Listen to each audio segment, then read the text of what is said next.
kasih. Selamat pagi.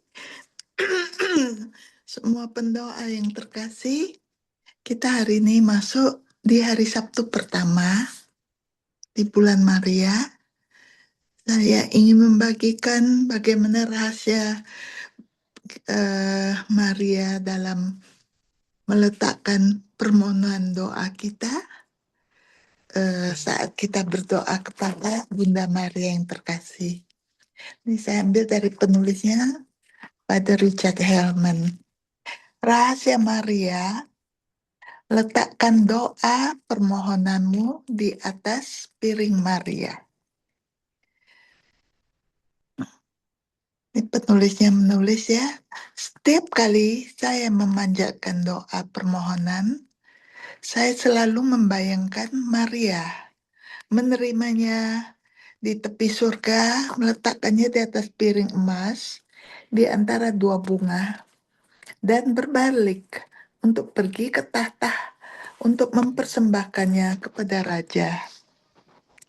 Dengan sukacita, antisipasi, dan keyakinan yang besar, saya melakukannya dengan cara ini karena Tuhan telah mengungkapkan cara ini melalui santonya.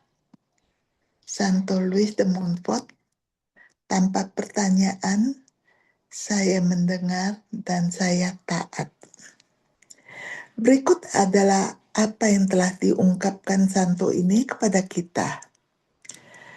Tetapi berbahagialah, sungguh berbahagialah orang yang murah hati, yang didorong oleh kasih, mengabdikan dirinya sepenuhnya kepada Yesus melalui Maria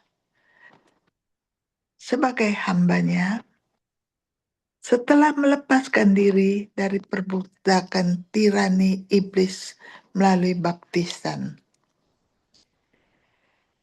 Di sini penulis mengatakan saya membutuhkan lebih banyak pencerahan dari surga, yaitu Louis de Montfort ya. Banyak pencerahan dari surga untuk menggambarkan secara memadai pahala yang luar biasa dari praktek devosi ini. Saya akan membatasi diri pada beberapa catatan berikut ini. Yang pertama, dengan menyerahkan diri kepada Yesus melalui tangan Maria, kita meniru Allah Bapa yang memberikan putra tunggalnya kepada kita melalui Maria, dan yang memberikan rahmatnya kepada kita hanya melalui Maria.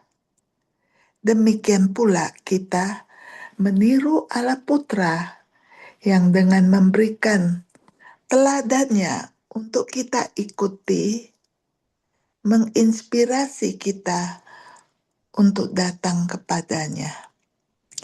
Dengan cara yang sama, ia gunakan ketika datang kepada kita, yaitu melalui Maria.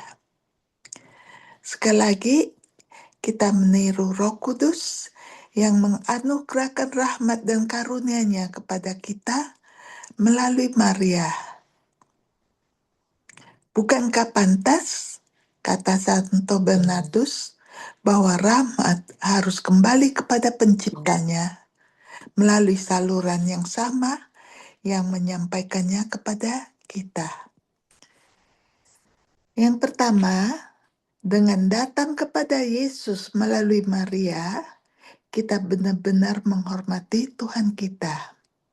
Karena kita menunjukkan bahwa karena dosa-dosa kita, kita tidak layak untuk mendekati kekudusannya yang tak terbatas secara langsung dengan kekuatan kita sendiri.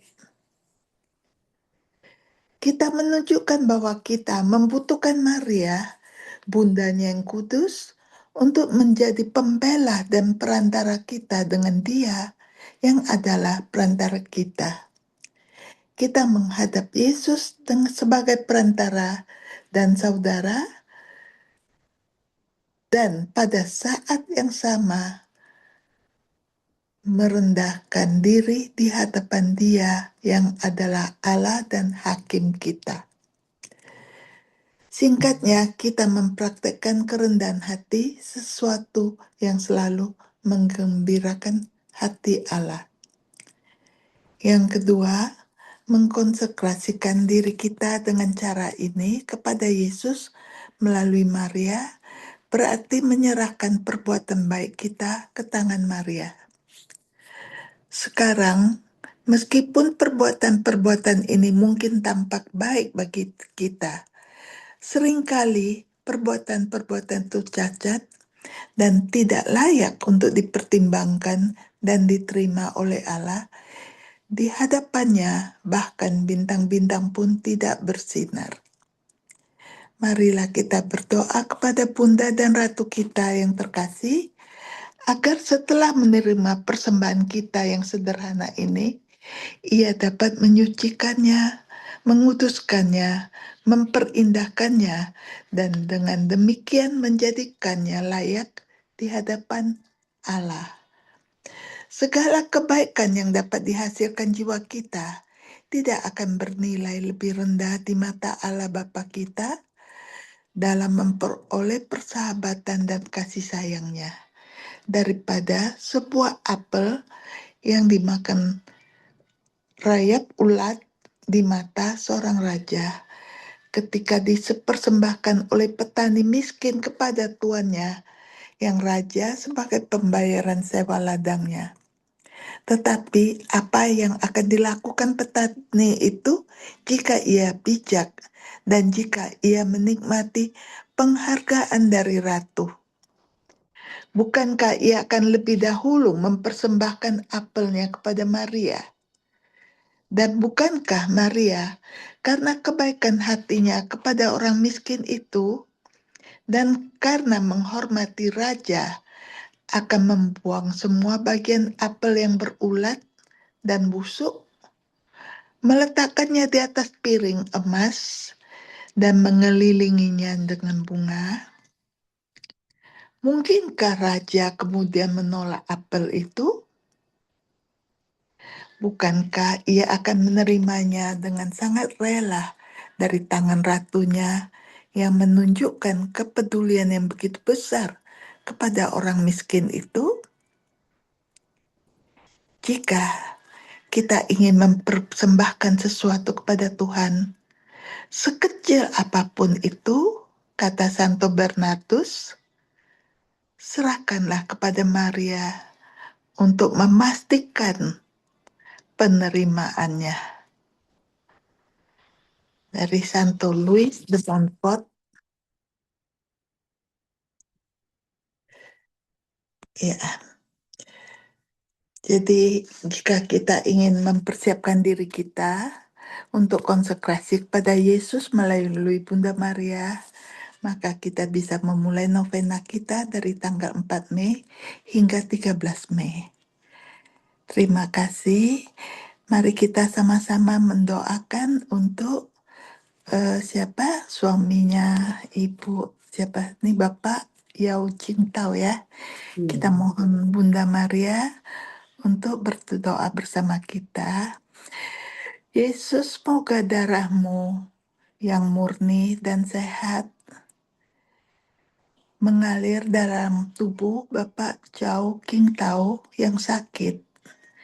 Dan semoga tubuh-Mu yang murni dan sehat mengubah tubuh Bapak Chow King Tao yang lemah.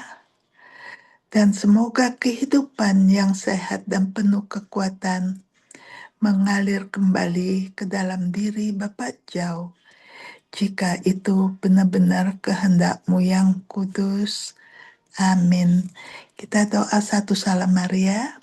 Salam Maria, penuh rahmat, Tuhan sertamu.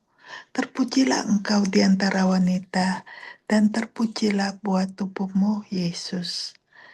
Santa Maria, Bunda Allah, doakanlah kami yang berdosa ini, sekarang dan waktu kami mati. Amin. Terima kasih.